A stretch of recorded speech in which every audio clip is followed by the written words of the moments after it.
Seja bem-vindo ao canal Compartilhando Arte. Hoje você vai aprender como fazer uma garrafa decorada num estilo mais rústico, usando juta e barbante. Como nas garrafas anteriores que já ensinei, passe o primer e espere secar.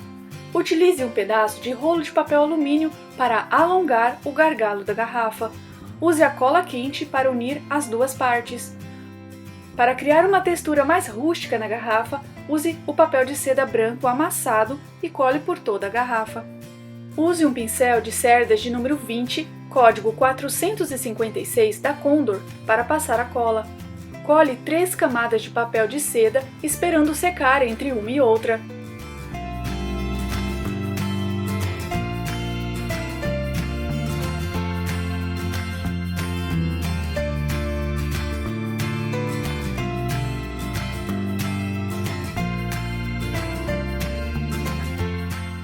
Depois, use um pincel de pelos de número 20 da Condor, código 484, e pinte com a tinta PVA turquesa e espere secar.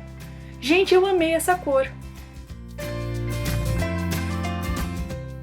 Impermeabilize a peça com um verniz em spray em local arejado. Note que essa garrafa tinha um desenho, por isso eu resolvi colar a juta para esconder essa marca. Utilize a cola quente.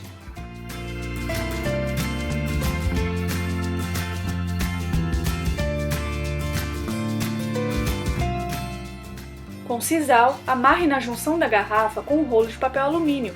Dê umas 3 voltas.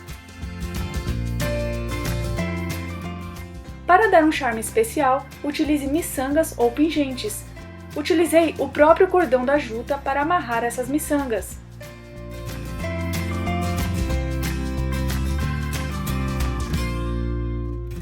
E para finalizar, cole meia pérolas bem pequenas. Você encontra a tinta, os pincéis e as meia pérolas na Casa da Arte. A nossa parceira está disponibilizando um desconto de 5% para os inscritos aqui do canal. Basta utilizar o código COMARTE2018 nessa parte que está circulada antes de finalizar a sua compra. Vou deixar o site deles na descrição do vídeo. Escreva nos comentários o que você achou dessa peça. Me siga nas redes sociais para saber das novidades. Deixe o seu like, ative as notificações e compartilhe com seus amigos. Obrigada por sua companhia, fique com Deus e até o próximo vídeo. Tchau!